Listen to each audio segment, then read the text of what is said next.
This episode of AHLA Speaking of Health Law is sponsored by Cobblestone. For more information, visit cobblestonesoftware.com.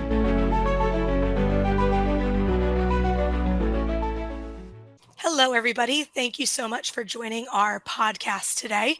My name is Kristen Riviello. I am the Account Relationship Manager at Cobblestone Software. And hello, everyone. Thanks again for joining. My name is Mike Donnelly. I am a part of the sales management team here at Cobblestone. And to give you a quick little background about Cobblestone in general, we are a contract management software provider as well as e-procurement. And that's going to be related to a lot of the things that we're going to be talking about today regarding just general challenges in the healthcare world when it comes to contract management. And if you're not too familiar with softwares, either of ourselves or elsewhere, hopefully this podcast today is going to give you some insight on exactly what's out on the market.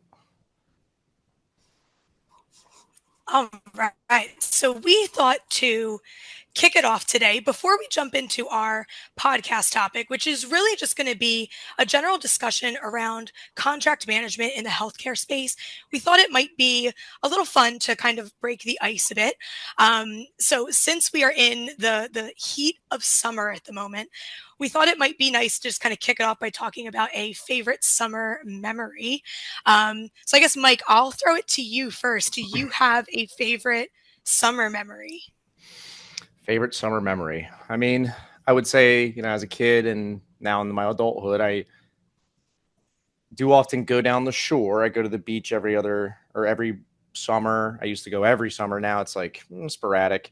Other than like little day trips, as far as a specific memory, I don't think I have too much of a specific one. I guess I can call back to my childhood when I had my summers off. So that's about it. I'll be honest. That in itself is a memory. I haven't had one of those in about a decade, so a little bit more than a decade. So I think that was my fondest memory, is just the free time. How about you? I think that's what every kid, like why every kid loves summer. That summer off is just so nice. It's like no school. It's the best. Yeah. Great. For me, as somebody that actually lives at the shore or at the beach, for anyone that's not from New Jersey, I don't tend to go to the beach a lot in the summer. And Mike will probably laugh a bit at my summer memory, because my favorite summer memory actually happened last summer, because I'm a big music fan. And I went to see one of my favorite artists, Bruce Springsteen, and I got to be front row at the show. It was general admission. I put in my time. They sang with him. So that was just like, it'll never get better than that for a summer memory. So that's it for me. I mean, that's up there. I don't know if it was any colder than the beach now at that. I'm sure it was a little warm there, but hey, that sounds like a lot of fun. It certainly was. It was a good time. But yeah, so that was just our little icebreaker that we thought might be good to kind of kick things off at the top here, before we got into the nitty gritty of today's discussion. So like I said, Mike and I are going to talk about just kind of overall, contract lifecycle management in healthcare. And I think we would be remiss if we didn't kind of kick it off by talking about just the overall contract lifecycle as it relates to healthcare and healthcare contracts in general. So I guess I'll kind of start it off by, I think so many things kick off by that initial request coming in, and sometimes it might not even be requests for contracts, but it can be requests for amendments or requests for renewals, or, even unrelated to contracts overall, but it can all kind of filter in through that initial request. So I think that stage kind of sets the tone overall for the whole contract lifecycle in general, is having that, a good foundation to what your initial request is and what your needs are going to be. And then the always fun kind of, authoring and generating the contracts just in general. I know a lot of times, and we'll talk about this a little bit more in depth as we go, but I think it's really important to have templates that are, use templates as your best friend. No one should be authoring, 100-page healthcare document on their own. And to talk a little bit further about that, I mean, what we've seen definitely is just, I mean, we speak with a lot of other people, and I'm sure the people listening to this is going to be falling into the same category. but no one organization is the same. I mean, this person's intake form is an email. This person's intake form is an Excel spreadsheet. And, as far as success and just kind of tackling the life cycle, I do think, I mean, if you agree, Chris, and I feel like uniformity is really important, just keeping everything standard. Same with the authoring side of things. It's just, you don't want to be put in a position where just one department's doing this, another department's doing that. Just too many variables, I guess. Yeah, I think most people like listening that do this day to day will probably agree that the more things can be streamlined and uniform, it's like this is the process. It always goes through this process. It's tried and true for us. I think it's always going to benefit and make for a more successful life cycle management, no matter what industry. Obviously, specific to healthcare today, but yeah, I mean, even the for more us, it's constant change of process, and we can feel the challenge there. yeah, we understand the struggle can be real sometimes. And speaking of that, I think maybe the area in like the contract like life cycle, at least in the early stages, that can be the most like tedious and sometimes tiresome and sometimes frustrating. I would say like that negotiation phase, because that's where you're not only dealing with internal and like what your own internal policies are, and hey, we can accept these provisions, we can't accept these provisions, but you're also dealing with third party a lot of the time. So that volleying back and forth can be a very delicate balance. And if it really kind of is initiating the whole relationship, right? Like if you have a really laborsome negotiations with a partner, sometimes you get to the end of that finish line and you're just like, okay, well, what we got here, and getting here feels like the win and not necessarily what was contracted. Do you agree? Yeah, sometimes I feel like that. Sometimes it's just it's like, oh, finally it's done. And it's just like sometimes it is literally the beginning. So it's an uphill so battle. True. I feel like sometimes, like I said, it's the start of things, and then even once we've negotiated, we've been redlining, like again, getting everyone to agree and getting those approvals kind of like set in stone.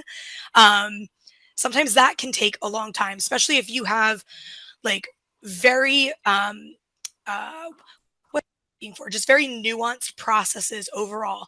Maybe you need a lot of levels. Maybe things need to go to a board to approve things. It's not just as simple as, hey, everybody agreed on the language in here. Now it's, hey, we need to get buy-in from a larger group of stakeholders, and that's all before the contract even gets signed. So that's kind of like the start, I think, of the life cycle. But Mike, what do you think? Like once you get those approvals, what other steps are in the overall life cycle? Well, I mean, I guess the end goal of approvals is, of course, signature, and even that in itself can be a challenge. Kind of similar to approvals, it's just constant.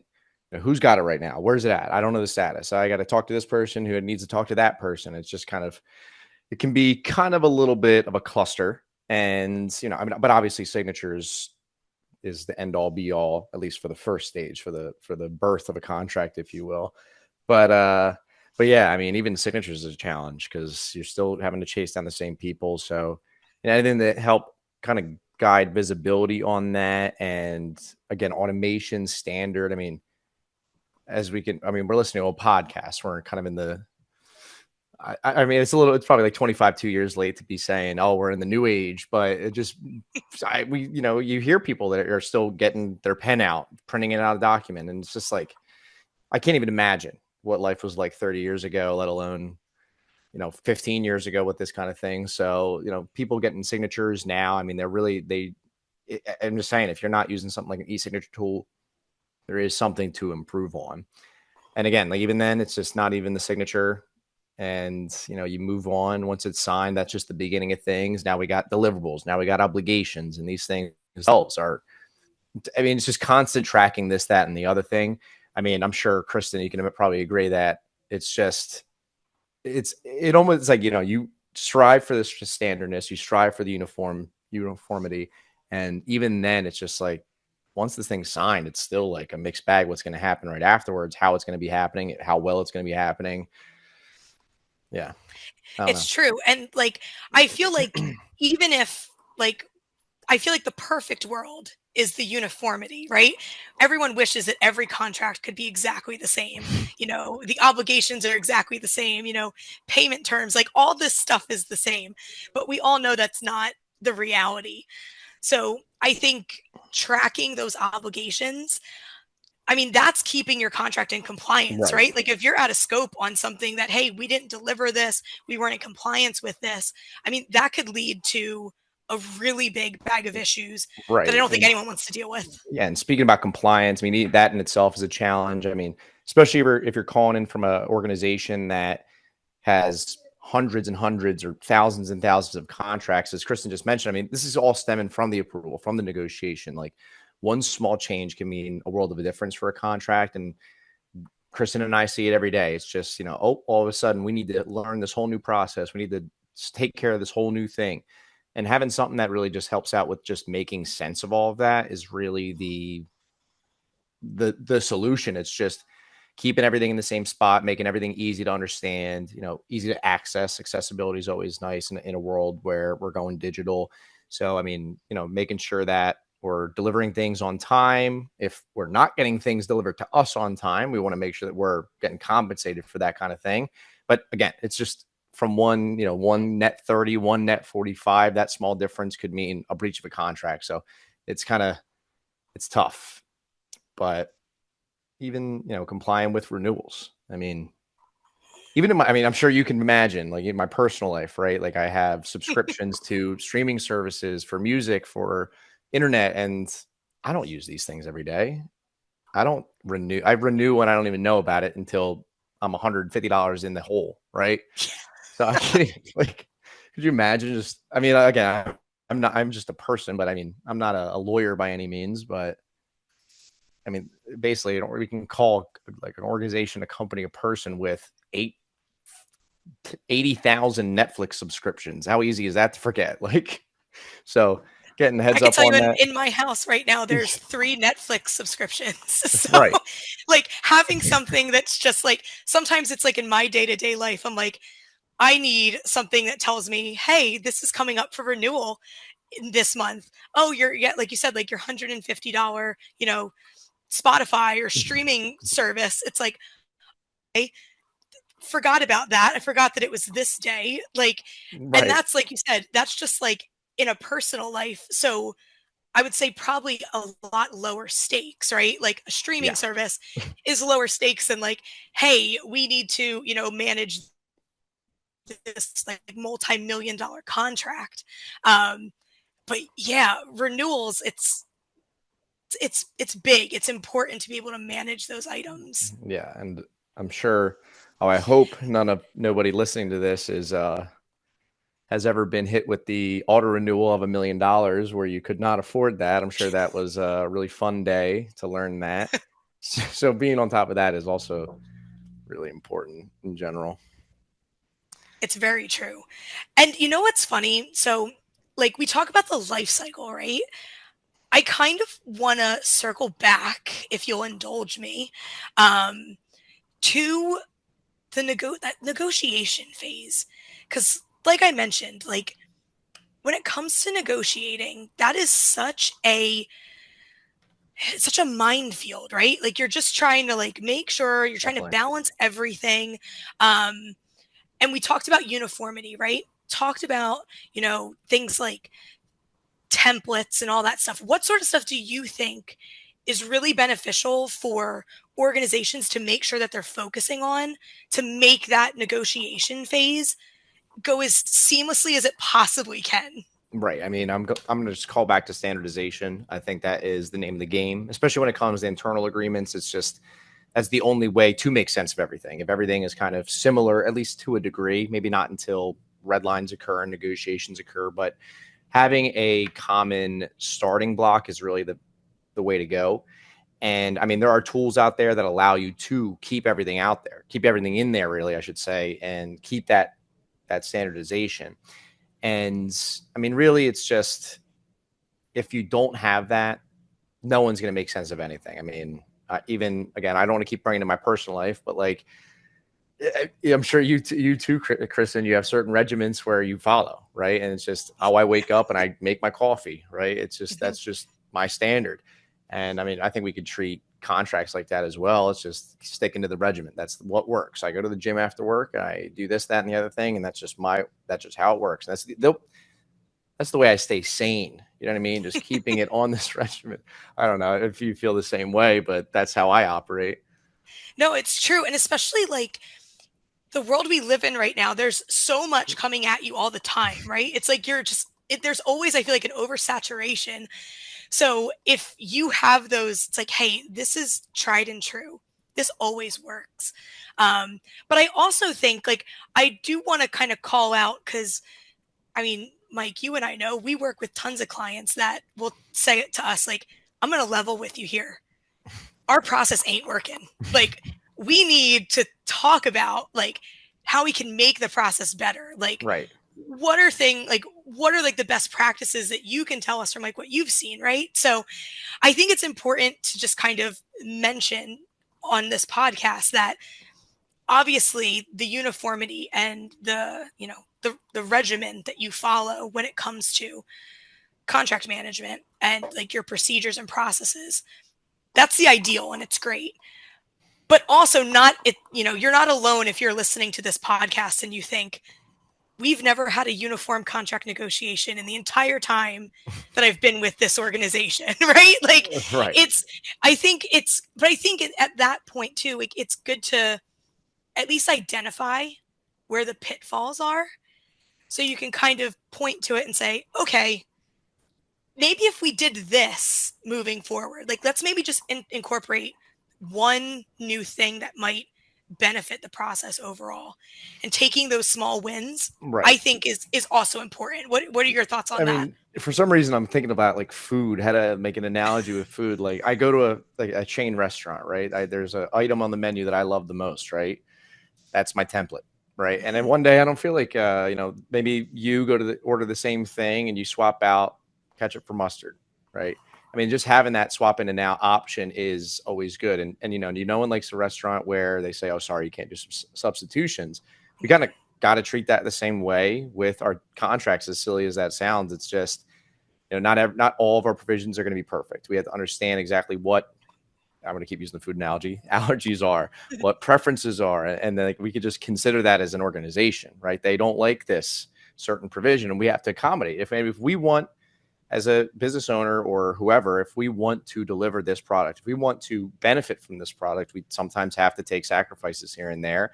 That doesn't mean just during redlining. That's everything. I mean, hey, I'm working with a company in another country. I have to make sure that I accommodate for this country in XYZ provision.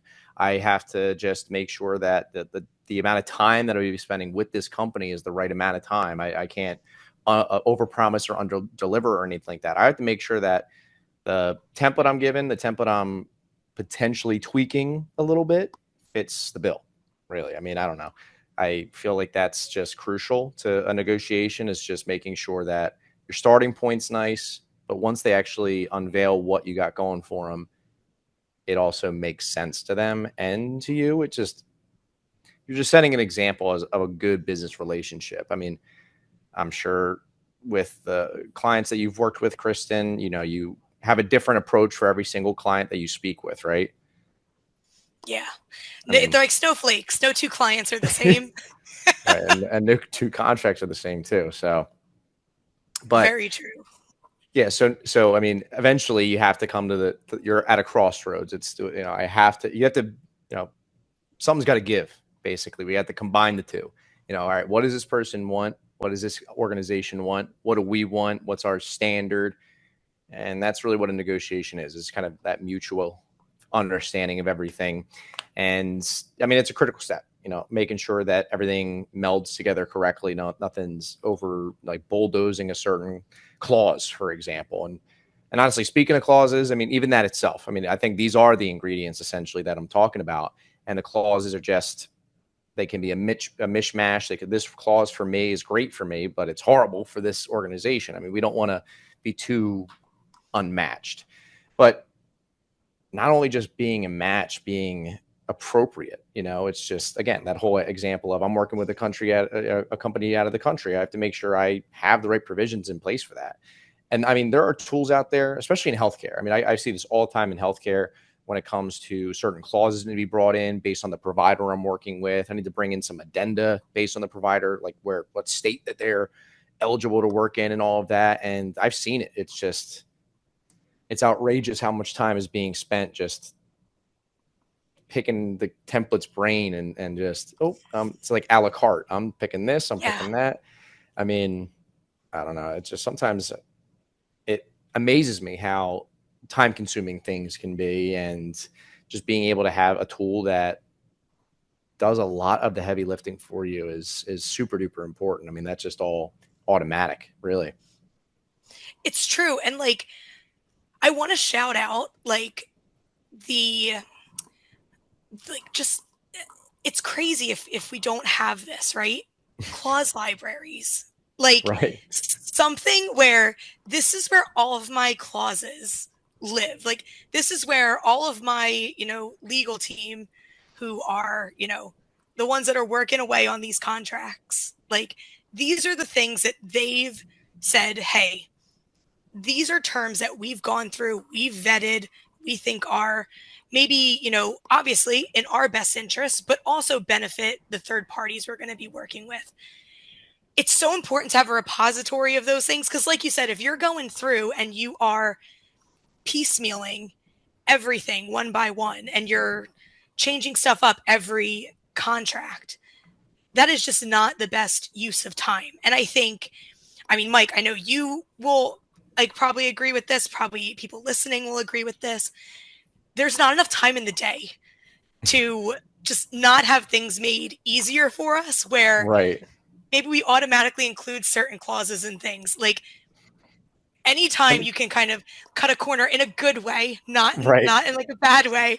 Anytime you can cut a corner and say, hey, this is going to make my life a bit easier and give me some more time in my day, is such a win for anyone that's managing contracts, I think. And I mean, I hope no one listening can relate to what I'm about to say, but I mean, we've spoken with companies who, one department has their own clause library and the other department has another one, and clearly they didn't communicate. So there's just no connection. And then all of a sudden you need to go to internal approval, right? Oh, this department is 2 months behind. Oh, this isn't the most up-to-date clause. And I mean, we don't want to be in that embarrassing situation where we're prepping together for internal approvals before anything that gets negotiated. And all of a sudden it's just, we kind of are caught with our pants down. I'll be honest. It's just, I guess I missed that email, and we don't want to be that person. But I guess, I don't know. I've only run into that a few times. I don't know. What about how you feel about that, Kristen? If you've run into that? Yeah, it's always interesting because I found that sometimes it's almost like the clauses in the different departments almost contradict each other. Right. So it's like it's very interesting. How did this happen? Sometimes it's like, okay. Yeah, it's like I feel like we could be working together because we're all working for the same organization and really be helping one another, and not like working against one another so much. But I think too, like going back to what you were saying too, with like that internal approval, maybe you do have that department that's like 2 months behind.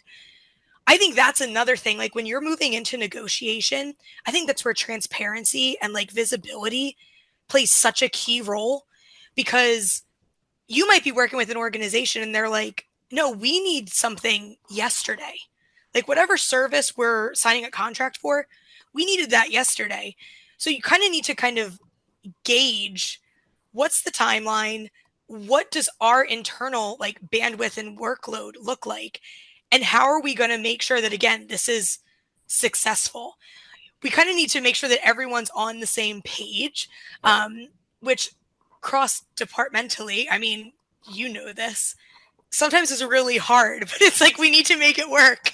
Yeah, I mean, we can relate sometimes too.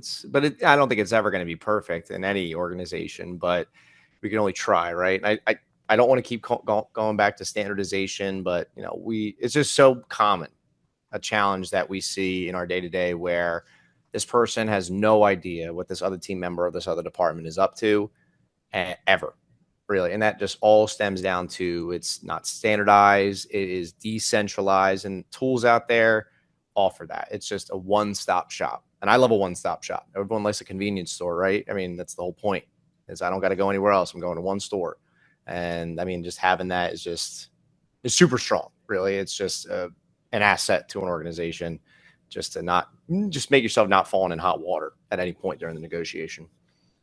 I feel like that's the ideal, is like, Yeah. okay, if everything can be in that, under that one umbrella, Right. and that way we can be as prepared as possible. If we need certain things, we know where to go for it.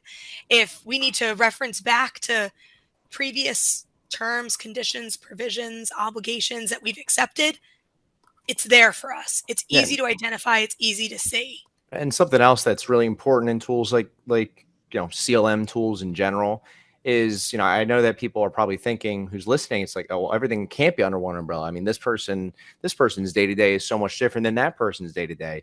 And I mean, there are tools out there that allow you to really almost compartmentalize these types of ideas, where I could be sitting right next to Kristen, right? She has no idea what I'm doing, or in my day-to-day, we have different processes, different jobs. There are systems out there that you can log into the same spot. Her and I could race into the system. We log in at the same time, right? And it looks completely different. My side's all catered to me. Her side's all catered to her. So that achieves that standardization, but also doesn't overwhelm an end user. Because we all know growing pains is huge. And talking about CLM tools is the definition of growing pains, I feel sometimes. So I don't know. I think that's pretty important to mention too.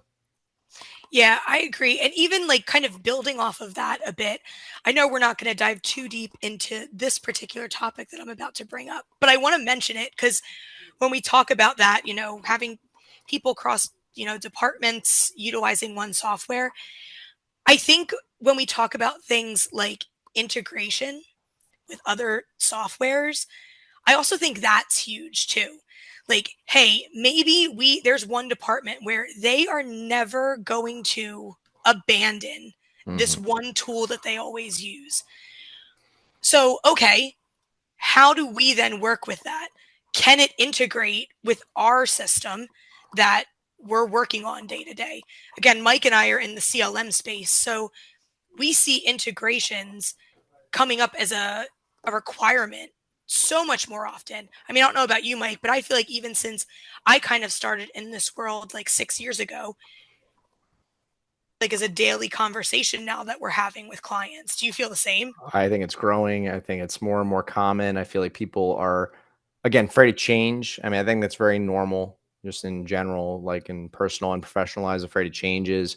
And they are kind of apprehensive to move forward with something that will solve their problems, just because they think somebody else who, like you said, Kristen, is probably not even going to be touching this thing, is going to have a conniption about it. So being able to kind of make sure that you approach it with, if you approach things with integration in mind, it's like for the other person that we might be thinking is going to have a little bit of an uproar if we make this monumental change with our processes.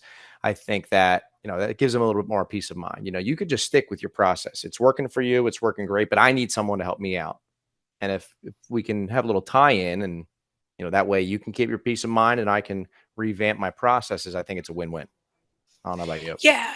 And I think like it kind of goes back to what we've been talking about throughout today too, like almost putting a bow on it, where like we talk about like being prepared. We talk about standardization. We talked about, with your food analogy, almost like knowing what ingredients need to go in, right?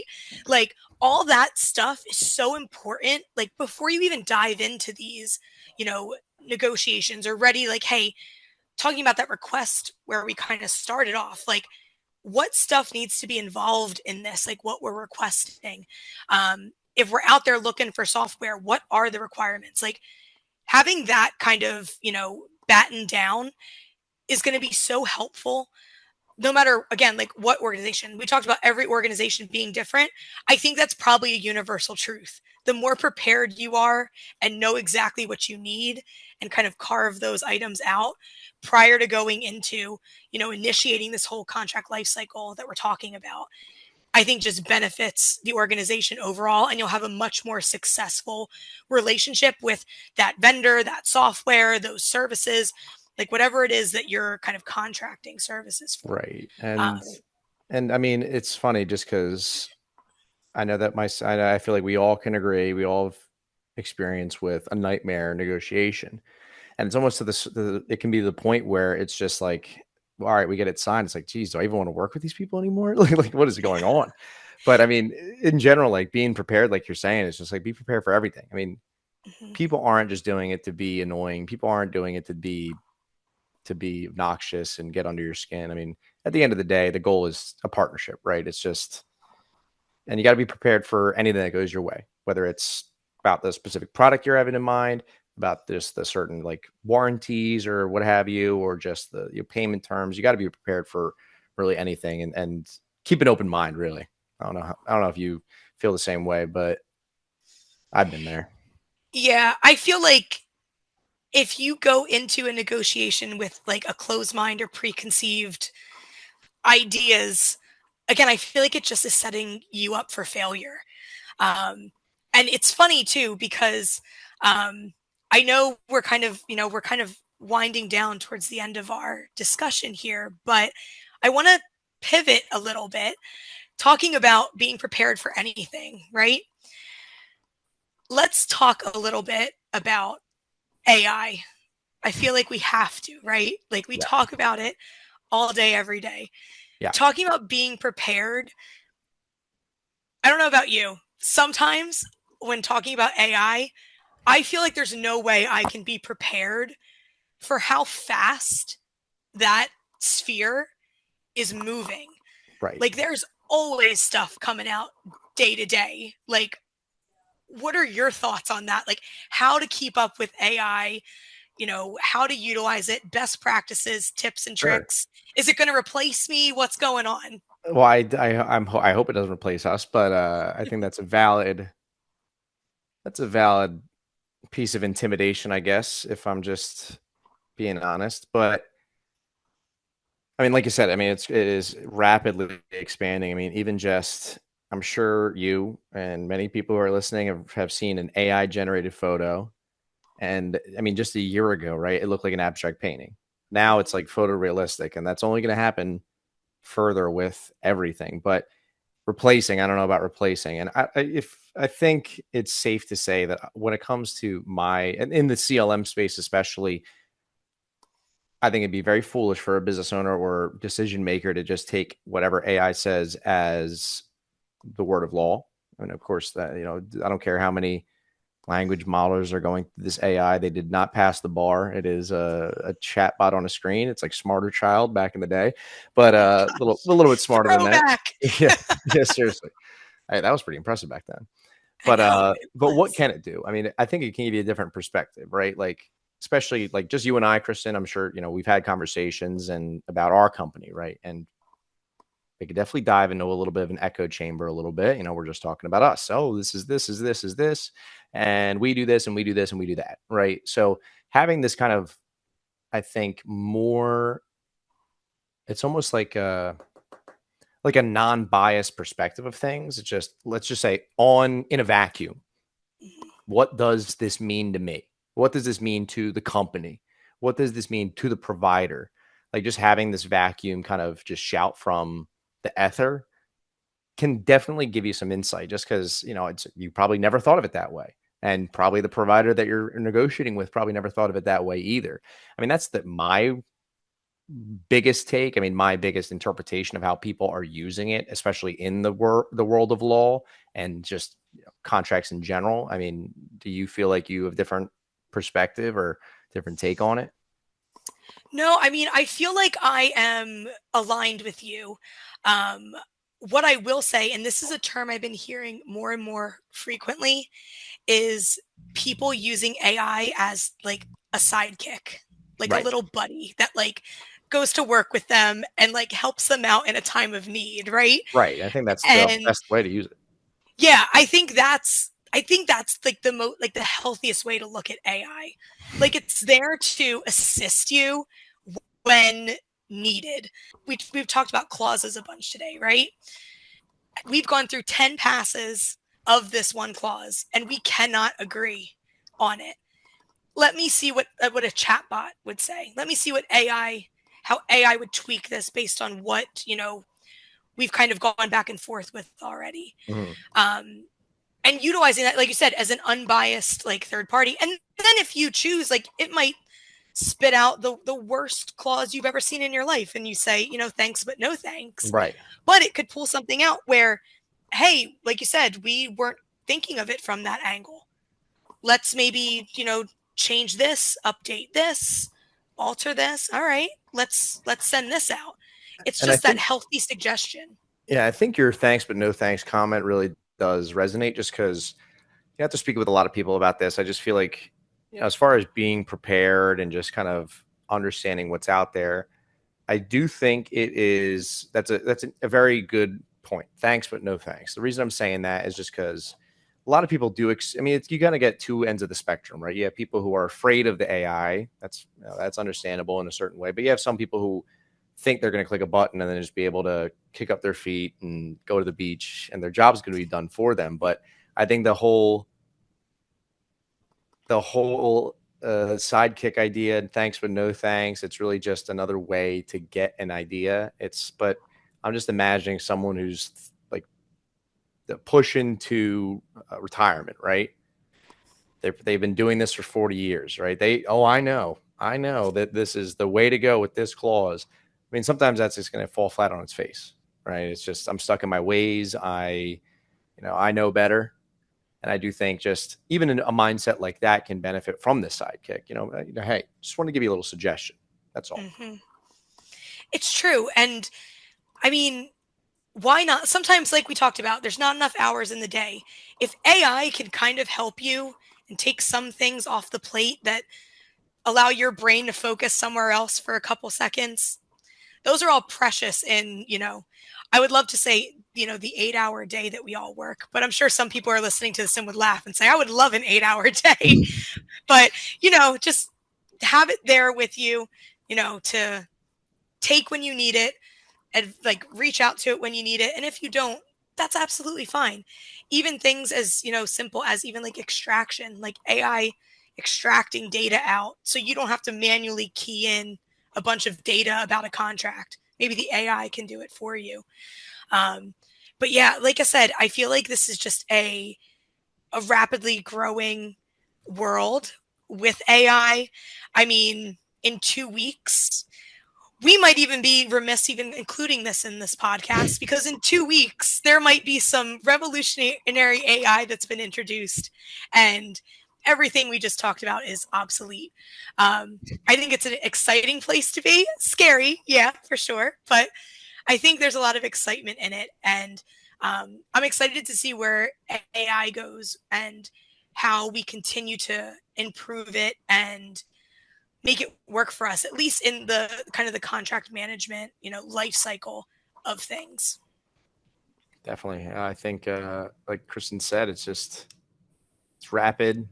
Next 2 weeks, we have something like the Terminator on our hands. Who knows? Or could have some sort of lawyer bot that solves all of our problems. But, that all comes back to keeping an open mind, whether it's you're negotiating manually, negotiating with this assistance with AI, stuff like that. So, I don't know. Well, I think AI is a good place to leave it. We've talked about today, right? We talked about contract life cycle, kind of breaking down like what we see working with, organizations regularly, things that'll make you succeed, things you might want to think about. Talked about, negotiations, things where you could have, where could there be pitfalls? Where could you really soar and succeed when it comes to negotiations? And then just the always ever present AI. So hopefully those that are listening found some good nuggets in here. Mike and I could continue to talk for probably another 3 hours, but we'll spare you. We'll do that offline. But we just want to thank everybody again for listening to the podcast, for listening to us just kind of banter back and forth with our thoughts about, the contract life cycle in the healthcare space. And yeah, hopefully you'll be hearing more from us soon. But Thank you all so much. Have a great day. Thanks so much, everyone.